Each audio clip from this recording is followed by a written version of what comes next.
નમસ્કાર વિદ્યાર્થી મિત્રો, હું કુલદીપસિંહ રાણા સાકર પરિવારમાં સામાજિક વિજ્ઞાન વિષયમાં આપ સૌનું હાર્દિક સ્વાગત કરું છું. વિદ્યાર્થી મિત્રો, કાલે આપણે વિડિયો 2માં ભારતના પ્રાકૃતિક વારસાની માહિતી મેળવી હતી, જેમાં ભૂમિ દ્રશ્યો, નદીઓ, વનસ્પતિ જીવન અને વન્ય જીવન વિશેની માહિતી આપણે પ્રાપ્ત કરી હતી. આજે આપણે આગળ ભણવાના છે, જેમાં આપણે આજે જોઈશું સાંસ્કૃતિક વારસો. વારસાના બે પ્રકાર છે, એક પ્રાકૃતિક વારસો અને બીજું સાંસ્કૃતિક વારસો. તો પ્રાકૃતિક વારસાનો આપણો અભ્યાસ પૂર્ણ થયો. આજે આપણે ભારતનો સાંસ્કૃતિક વારસાનો અભ્યાસ કરીશું. બરાબર છે?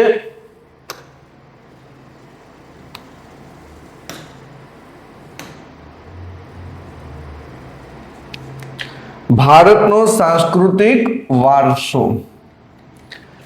ભારતે જગતને વિવિધતાપૂર્ણ અને સમૃદ્ધ વારસાની ભેટ આપી છે. ભારતનો વારસો વિવિધતાપૂર્ણ છે, સાથે સાથે સમૃદ્ધ પણ છે. સમૃદ્ધ કેમ છે એ આગળ શબ્દો આવશે એટલે આપોઆપ તમને ખ્યાલ આવી જશે. વિદ્યાર્થી મિત્રો, સાંસ્કૃતિક વારસો એટલે માનવ સર્જિત વારસો. પરીક્ષામાં પ્રશ્ન પૂછાય, સાંસ્કૃતિક વારસાની જગ્યાએ શબ્દનો પ્રયોગ કર્યો હોય, માનવ સર્જિત વારસો એટલે શું? તો પ્રશ્ન એક જ થાય છે. ઘણી વખત પેપર અઘરું હોતું નથી. અઘરું એટલા માટે લાગે છે કે એ શબ્દનો જ્યારે બીજો અર્થ પણ થતો હોય, એ અર્થની આપણને ખબર હોતી નથી, માટે આપણને અઘરું દેખાય છે. હવે સાંસ્કૃતિક વારસો આપણે બરાબર મોઢે કર્યો છે, પણ પ્રશ્નમાં સાંસ્કૃતિકની જગ્યાએ માનવ સર્જિત વારસો શબ્દ વાપર્યો હોય તો બંને જવાબ એક જ થાય. તો પહેલા તો આપણે એ યાદ કરી લેવાનું છે કે સાંસ્કૃતિક વારસો એટલે જ માનવ સર્જિત વારસો. સાંસ્કૃતિક વારસાને અંગ્રેજીમાં કલ્ચરલ હેરિટેજ કહેવાય છે, મેન મેડ હેરિટેજ કહેવાય છે. વિદ્યાર્થી મિત્રો, હવે આપણે સાંસ્કૃતિક વારસાની સંકલ્પના જરા આપણે જોઈએ. તો માનવીએ પોતાના ગુણે, બુદ્ધિ ચાતુર્ય, આવડત, કલા કૌશલ્ય દ્વારા જે કંઈ પ્રાપ્ત કર્યું, તેનું સર્જન કર્યું, તેને સાંસ્કૃતિક વારસો કહેવાય. બધા વિદ્યાર્થીઓ ખાસ મોઢે કરી લેશે. સમજી લો ધ્યાનથી કે ભાઈ અહીંયા શું કહેવા માંગે છે કે માનવી એટલે આપણી વાત થાય છે, આપણા સૌની વાત થાય છે કે આપણા પૂર્વજોએ પોતાની બુદ્ધિ, કલા, કૌશલ્ય, આવડત દ્વારા જે કાંઈ મેળવ્યું, જે કંઈ સર્જન કર્યું, તેને સાંસ્કૃતિક વારસો કહેવાય છે. આ માનવીએ જ ઊભું કર્યું છે. આ બધું આપણે જે અત્યારે ભૌતિક સંપત્તિ આપણે જોઈએ છે, વૈજ્ઞાનિક આપણે વિકાસ જોઈએ છે, એ કોણે કર્યો છે? માનવીએ. તો માનવીની એ બુદ્ધિ, કલા, કૌશલ્ય, આવડતથી થયું છે, અને જે કાંઈ ઊભું થયું છે એ જ આપણો સાંસ્કૃતિક વારસો. એમ વિદ્યાર્થી તમને એક એક્ઝામ્પલ દ્વારા સમજાવું. જેમ આપણે પ્રાકૃતિક વારસાના ઉદાહરણો આપણે શું જોયા? નદી, પર્વતો, ખીણ, સાગર, મહાસાગર, ખનિજો, વનસ્પતિ, વન્યજીવન, એ આપણે પ્રાકૃતિક વારસામાં આવે. એમ સાંસ્કૃતિક વારસામાં શું આવે? તો માનવીએ કલા, કૌશલ્ય, આવડત દ્વારા શું ઊભું કર્યું એ વિચાર કરો તો સાંસ્કૃતિક વારસો તમને આવડી જશે. ચલો હું કહી દઉં છું પણ બધાએ મોઢે કરી લેવાનું છે, બરાબર. સાંસ્કૃતિક વારસામાં આવશે મંદિર, મસ્જિદ, ચૈત્ય, વિહાર, ત્યાર પછી ઐતિહાસિક સ્થળો, ગુંબજો, વિહારો અને સ્તંભો, શિલાલેખો, આ બધું જ કોણે ઊભું કર્યું છે? માનવીએ. માટે એ સાંસ્કૃતિક વારસો કહેવાય. તો ફરીથી આપણે સંકલ્પના મોઢે કરી લઈએ છીએ. તો માનવીએ પોતાના ગુણે, બુદ્ધિ, ચાતુર્ય, આવડત અને કલા કૌશલ્ય દ્વારા જે કંઈ પ્રાપ્ત કર્યું, તેનું સર્જન કર્યું, તેને સાંસ્કૃતિક વારસો કહેવાય. Okay, clear? આગળ વધીએ. ઓકે, સરસ. હવે આર્યોથી શરૂ કરી શકો, ક્ષત્રપ, કુષાણ, હુણ, ઈરાનીઓ, આરબો, મુગલ, પારસીઓ, અંગ્રેજો, ફ્રેન્ચ વગેરે જેવી વિવિધ જાતિ પ્રજાતિઓ ભારતમાં આવી. આ બધા વચ્ચે થયેલા આદાન પ્રદાનથી ભારતીય સંસ્કૃતિ સમૃદ્ધ બની છે. વિદ્યાર્થી મિત્રો, અહીંયા એક વ્યવસ્થિત તમે એક વાતને સમજો કે ભારત દેશને સમૃદ્ધ બનાવવામાં બધાનો ફાળો છે. વિદેશથી લોકો પણ ભારતમાં આવતા રહ્યા છે અને એ બધાનું ભારતમાં આવ્યા, સંસ્કૃતિનું આદાન પ્રદાન થયું અને સંસ્કૃતિ સમૃદ્ધ બની. તો આપણે અહીંયા લખ્યું છે કે ભાઈ આર્યો ભારતમાં સૌથી પહેલા આવ્યા. આર્યો પછી શક, ક્ષત્રપ, કુષાણ, હુણ, ઈરાની, તુર્કી, બરાબર, આરબો, મુગલ, પારસીઓ, અંગ્રેજો, ફ્રેન્ચો, આ બધા લોકો વિદેશથી આવ્યા છે, ભારતમાં આવ્યા. આ બધા ભારતમાં આવીને વસ્યા અને બધા વચ્ચે થયેલું આદાન પ્રદાનથી ભારતીય સંસ્કૃતિ સમૃદ્ધ બની છે. હવે પ્રાગ ઐતિહાસિક સમયથી ભારતે વિશ્વની પ્રજાઓને સાંસ્કૃતિક વારસાઓની ઘણી બધી બાબતોની ભેટ આપી છે, બરાબર. પ્રાચીન સમયથી ભારતનો જે વારસો જે છે વિશ્વની પ્રજાને, આપણે આજે વિશ્વમાં જે કંઈ પણ છે ને એના મૂળમાં ક્યાંક ને ક્યાંક ભારત જ રહેલું છે. એટલે વિદેશમાં આજે જે કંઈ પણ છે એના પાયામાં ભારત જ છે. તો ભારતે વિશ્વને ભેટ આપી છે. એના કેટલાક ઉદાહરણ આપણે જોઈએ. શિલ્પ સ્થાપત્યની કળા, જેને આપણે મોન્યુમેન્ટ, સ્કલ્પચર, આર્ટ કહીએ છીએ. શિલ્પ સ્થાપત્યની કળા આશરે 5000 વર્ષ જેટલી પ્રાચીન છે. કેટલા વર્ષ? 5000 વર્ષ જેટલી પ્રાચીન છે. જેમાં સિંધુ ખીણની સંસ્કૃતિના પુરાતન અવશેષોને ગણી શકાય.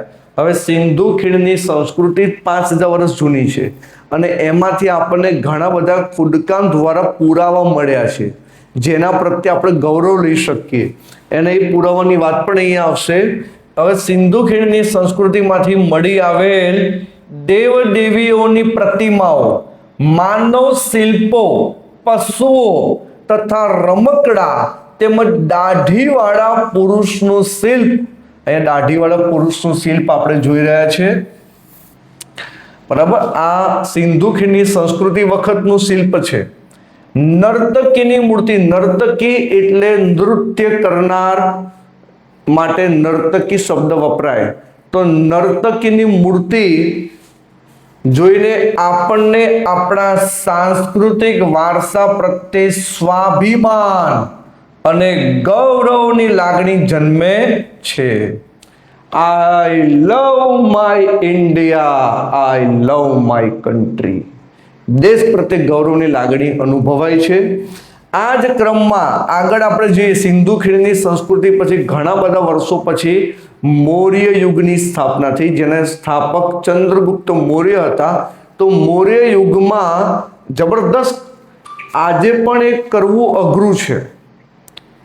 એ વસ્તુ એ સમયમાં કરી બધે મૌર્ય યુગની ઊંધા કમળની આકૃતિ ઉપર સિંહ, વૃષભનું શિલ્પ, બુદ્ધની પ્રજ્ઞા પારિમિતતાનું શિલ્પ, સારનાથની ધર્મ ચક્ર પ્રવર્તન વાળી મહાત્મા ગૌતમ બુદ્ધની પ્રતિમા અને પછીના કાલખંડની જૈન તીર્થંકરોની પ્રતિમાઓ, રાષ્ટ્રકૂટ રાજાઓના સમયની ઇલોરાની ગુફાઓ નિહાળતા આપણને આપણા સાંસ્કૃતિક વારસા પ્રત્યે આદર અને ગૌરવ અનુભવાય છે.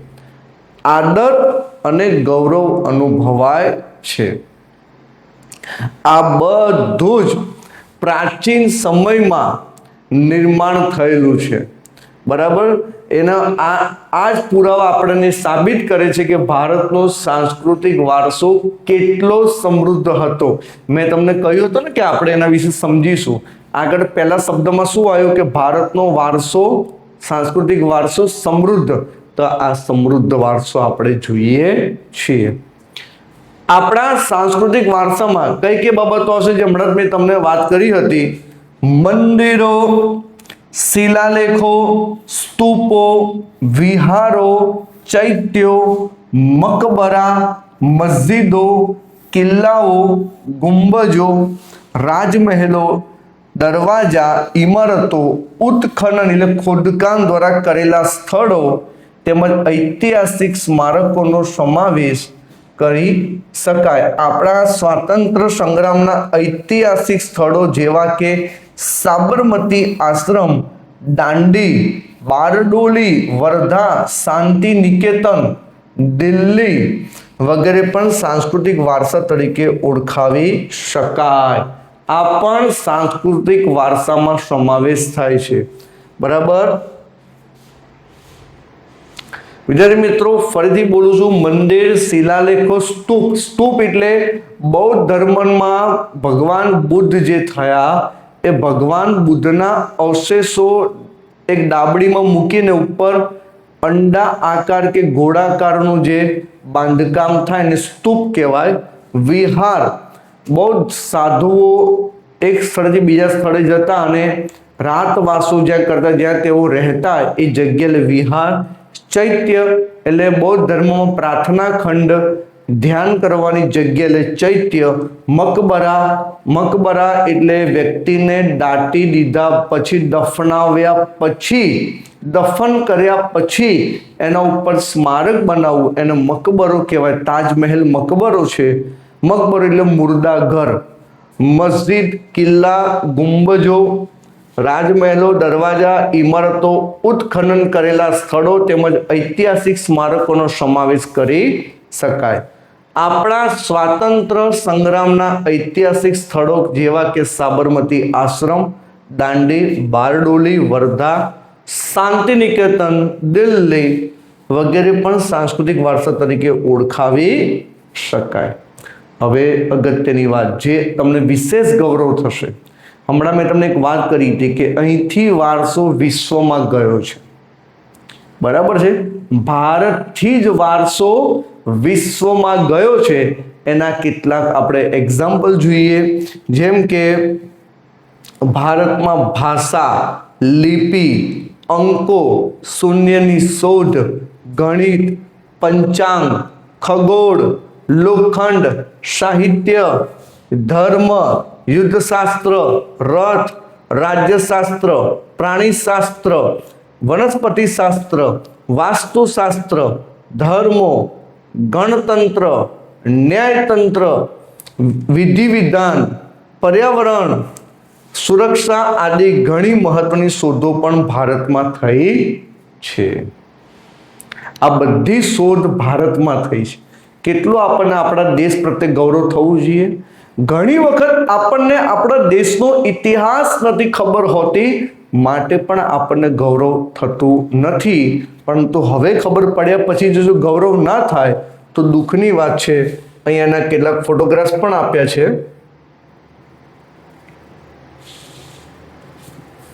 જે હમણાં તમને વાત કરી એ પ્રમાણે ઊંધા કમળના ઉપર સિંહ અને વૃષભનું શિલ્પ, બુદ્ધની પ્રજ્ઞા પારિમિતતાનું શિલ્પ, બરાબર છે. પછી ધર્મચક્ર પ્રવર્તન વાળી બુદ્ધની પ્રતિમા સારનાથમાં આવેલી છે તે, જૈન તીર્થંકરની પ્રતિમાઓ. ત્યાર પછી ઐતિહાસિક સ્વાતંત્ર્ય સંગ્રામના સ્થળો વાત કરીએ તો સાબરમતી આશ્રમ, વર્ધા શાંતિ નિકેતન કોલકાતા, બરાબર. દાઢીવાળા પુરુષનું શિલ્પ જે સિંધુ સંસ્કૃતિમાં પ્રાચીન અવશેષો 5000 વર્ષ પહેલા મળી આવ્યું છે. પવિત્ર સ્થાપત્ય ઐતિહાસિક સ્મારકો જેમાં ઇલોરાની ગુફાઓ, ઐતિહાસિક મંદિરો, કિલ્લાઓ, મકબરા, ગુંબજો, રાજમહેલો, આ બધું આપણો સાંસ્કૃતિક વારસો માનવ સર્જિત અદ્ભુત સર્જન અને આપણો ગર્વ છે. બરાબર, આપણું શું છે? ગર્વ છે.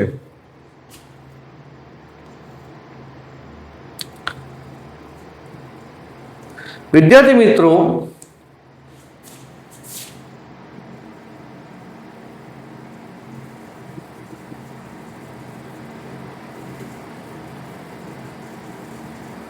હવે ગુજરાતના સાંસ્કૃતિક વારસાના આપણે સ્થળો જોઈએ. ભારતના સ્થળો જોયા. ભારતની અંદર ગુજરાત રાજ્ય છે જેમાં આપણે સૌ રહીએ છીએ. તો ગુજરાત રાજ્યમાં જે પ્રાચીન ઐતિહાસિક મહત્વના સાંસ્કૃતિક વારસાના સ્થળો છે એના વિશે આપણે માહિતી મેળવીશું. તો સાંસ્કૃતિક, પૌરાણિક, પુરાતત્વીય મહત્વ ધરાવતા સ્થળો સુરેન્દ્રનગર જિલ્લો, બરાબર.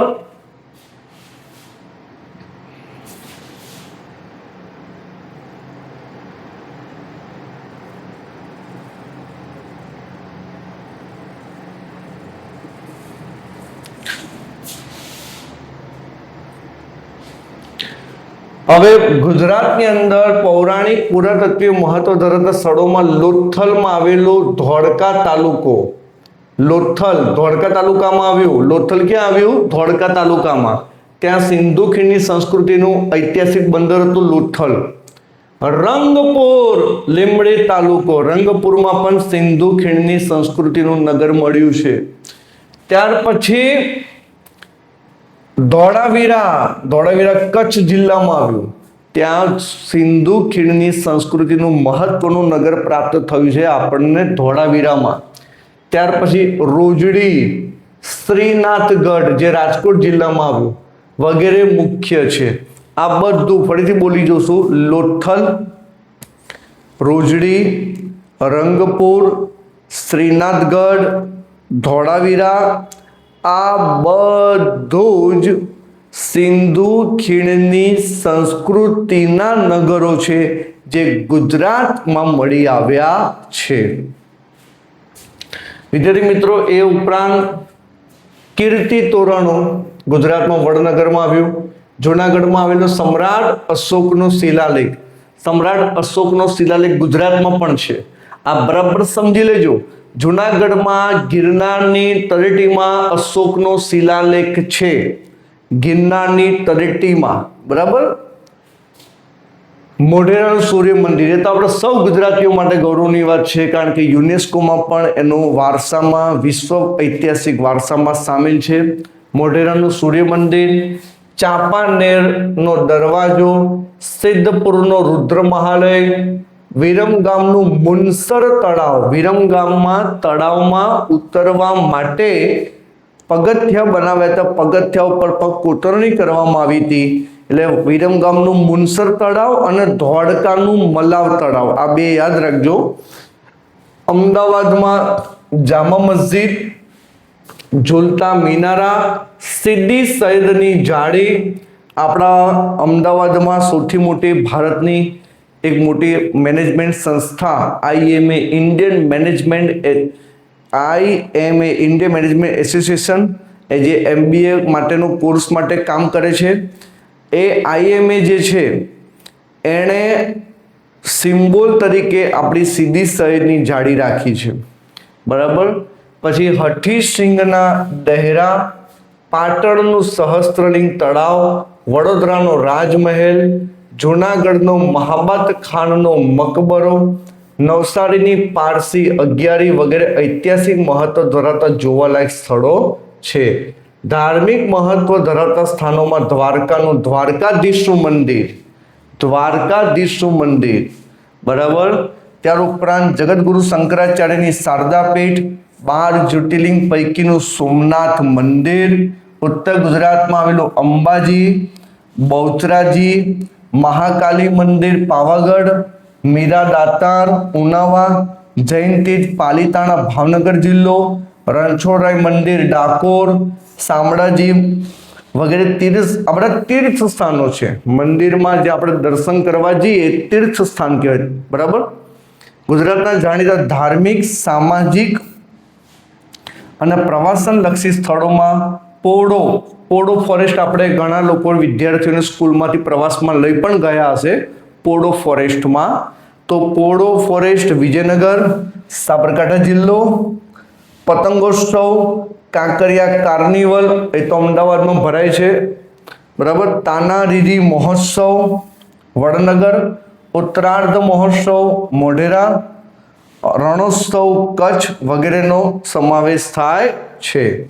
હવે જૈન બૌદ્ધ પ્રવાસન સ્થળો. ગુજરાતમાં જૈન અને બૌદ્ધ ધર્મના પ્રચાર પ્રસાર થયેલો ગુજરાતમાં, જેમના આધાર સ્વરૂપે ગુજરાતમાં વડનગર, તારંગા, ખંભાલીડા, જૂનાગઢ, શામળાજી, કોટેશ્વર, તળાજા, ડાંગ, ઝઘડિયા વગેરે સ્થળોએ બૌદ્ધ અને જૈન ગુફાઓ જોવા મળે છે. અહીંયા આ જે મેં સ્થળો કીધા ત્યાં જૈન અને બૌદ્ધ ધર્મની ગુફાઓ આવેલી છે.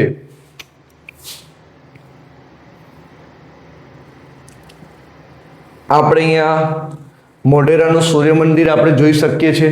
ગુજરાતનું એક ગૌરવપૂર્ણ ઐતિહાસિક સ્થળ, બરાબર. અશોકનો જે શિલાલેખ છે અહીંયા આપણે ગુજરાતમાં આવેલું જોઈ શકીએ છીએ, બરાબર. એ ઉપરાંત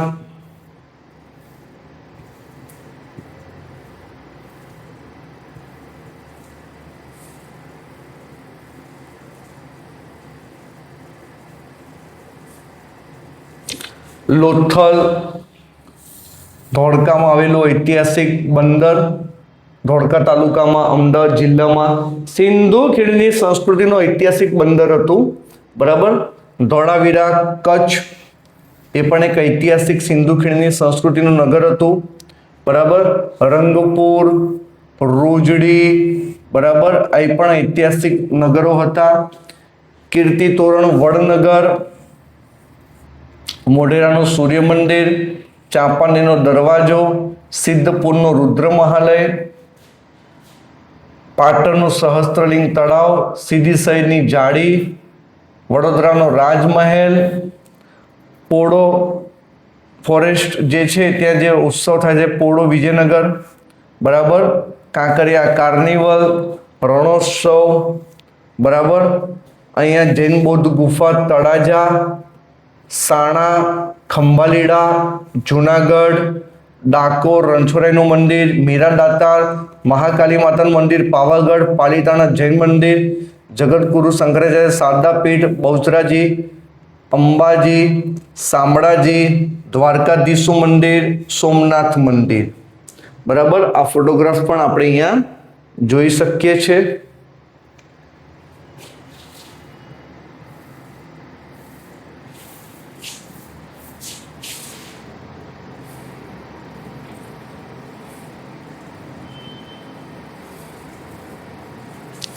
વિદ્યાર્થી મિત્રો, હવે અહીંયા ગુજરાતના મેળાઓ,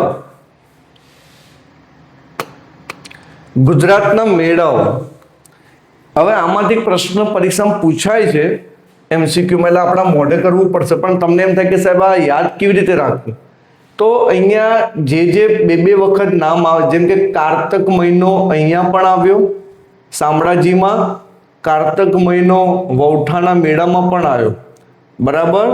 તો કારતક બે વખત આવ્યું, તો કારતકમાં શામળાજીનો મેળો અને કારતકમાં વૌઠાનો મેળો, એ રીતે યાદ રાખી શકાય. એવી જ રીતે આપણે અહીંયા જોવાનું કે બીજા કયા મહિના બે વખત ભાદરવો મહિનો, ભાદરવી પૂનમનો મેળો, એટલે એ તો યાદ રહે, ભાદરવી પૂનમનો મેળો ભાદરવા મહિનામાં, બરાબર. અને ભાદરવો વધમાં નકળંગનો મેળો ભરે છે, નકળંગ, બરાબર. તો આ બે વસ્તુ તમને યાદ રહી જાય, બરાબર છે. એટલે આવી રીતે હોળી બે વખત શબ્દ આવે છે. હોળી પછી ગોળ ગધેડાનો મેળો અને હોળીથી રંગ પાંચમ સુધી ભાંગુરિયાનો મેળો. તો તમારે યાદ રાખવાની ટેકનિક છે કે કારતક મહિનો જેટલી વખત આવે એના પહેલા મેળા મોઢે કરી લો, ભાદરવો જેટલી વખત આવે છે એના નામ મોઢે કરી લો, બરાબર. હોળી વાળો જે શબ્દ આવે છે એમાં મોઢે કરી લો, બરાબર. આ રીતે તમે જો ભાદરવો મહિનો અહીંયા પણ છે, ભાદરવા મહિનામાં તરણેતરનો મેળો, બરાબર છે, એ રીતે યાદ કરી લો. હવે બચ્યા કેટલા? હવે ચૈત્ર મહિનો બે વખત. ચૈત્ર મહિનામાં બહુચરાજીનો મેળો ભરાય છે. ચૈત્ર મહિનામાં માધવપુરનો પણ મેળો ભરાય છે. તો આ યાદ રાખવાની ટેકનિક છે કે ચૈત્ર મહિનો જેટલી વખત આવશે, પહેલા ચૈત્ર મહિનામાં જે આવતા મહિનામાં જે મેળા છે, કારતકમાં મહિનામાં જે મેળા છે, ભાદરવામાં આવતા જે મેળા છે એ પ્રમાણે આપણે વ્યવસ્થિત ગોઠવીને મોઢે કરી લેવાનું. હવે બાકી શું રહ્યું? શ્રાવણ મહિનો, તેમાં મોઢેરાનો મેળો આવશે જે સિંગલ છે, મહાવદ જે ભવનાથનો મેળો, રજબ માસ જે મીરાદાતરનો મેળો ભરાય છે, ફાગણ સુદ પૂનમ ડાંગ દરબારનો મેળો, કાર્તિક સુદ પૂનમ કાર્તિકી પૂર્ણિમાનો મેળો, બરાબર. હવે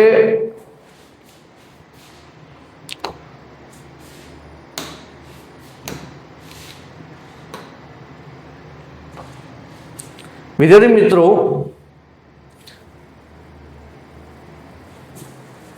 મોઢેરાનો મેળો ક્યાં આવ્યો? મોઢેરા મહેસાણા. બહુચરાજીનો મેળો બહુચરાજી મહેસાણા.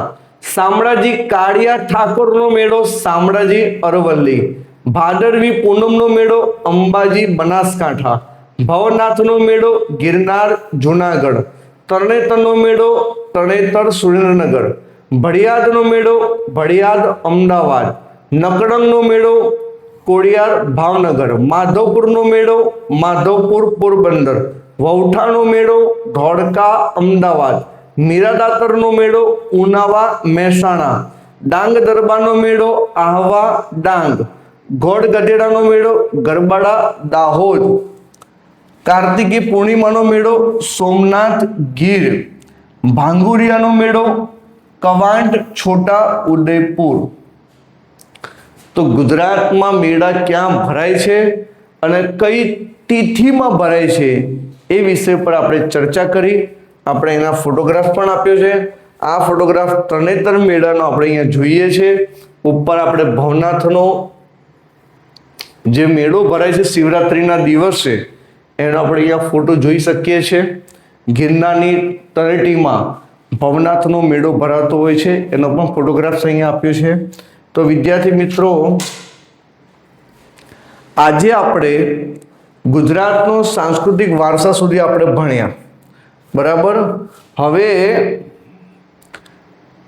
ભારતની ભૂમિ અને તેના લોકો વિશે આપણે નેક્સ્ટ લેક્ચરમાં ભણવાનું આવશે, બરાબર.